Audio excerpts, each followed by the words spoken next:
ഇന്നത്തെ വാർത്താ ദിനം നമ്മൾ വിശദമായി തുടങ്ങാൻ പോവുകയാണ്. എല്ലാ പ്രേക്ഷകർക്കും ഒരിക്കൽ കൂടി സ്വാഗതം. ഒരു നല്ല ദിവസം ആശംസിക്കുന്നു. നമുക്ക് ആദ്യം തലക്കെട്ടുകൾ നോക്കാം. തദ്ദേശ തെരഞ്ഞെടുപ്പ് പ്രഖ്യാപനം ഇന്നുണ്ടായേക്കും. ഒരുക്കങ്ങൾ പൂർത്തിയാക്കിയ തെരഞ്ഞെടുപ്പ് കമ്മീഷൻ വോട്ടെടുപ്പ് 2 ഘട്ടങ്ങളിലായി നടത്തും. തിരുവനന്തപുരത്തെ LDF സ്ഥാനാർത്ഥികളെ ഇന്ന് പ്രഖ്യാപിച്ചേക്കും. കൊച്ചിയിൽ BJPക്ക് റിബൽ ശല്യം.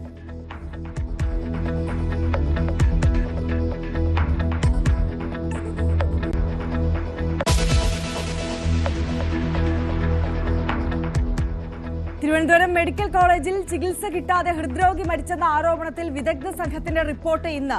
പഠന റിപ്പോർട്ട് മെഡിക്കൽ വിദ്യാഭ്യാസ വകുപ്പ് ഡയറക്ടർക്ക് കൈമാറും. പ്രശ്നങ്ങളില്ലെന്ന നിഗമനത്തിൽ അന്വേഷണ സംഘം. ആരോപണത്തിൽ ഉറച്ച് വേണുവിന്റെ കുടുംബം.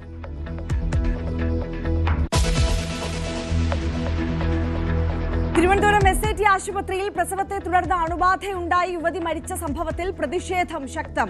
വീട്ടിൽ നിന്നുണ്ടായ അണുബാധയെന്ന ആശുപത്രി അധികൃതർ. മരിച്ചത് കരിക്കകം സ്വദേശി ശിവപ്രിയ. ചികിത്സാ പിഴവെന്ന് ആവർത്തിച്ച് കുടുംബം.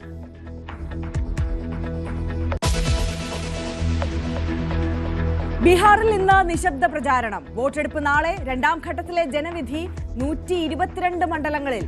എക്സിറ്റ് പോൾ ഫലങ്ങൾ നാളെ വൈകിട്ട് മുതൽ.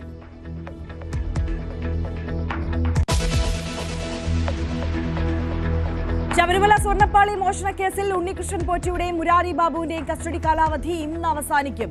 2 പേരെയും റാന്നി കോടതിയിൽ ഹാജരാക്കും. സുധീഷ് കുമാറിനെ ചോദ്യം ചെയ്യുന്നത് തുടരുന്നു. സന്നിധാനത്തെ തെളിവെടുപ്പ് മണ്ഡലകാലത്തിന് മുൻപ് പൂർത്തിയാക്കാനുള്ള ശ്രമത്തിൽ അന്വേഷണ സംഘം.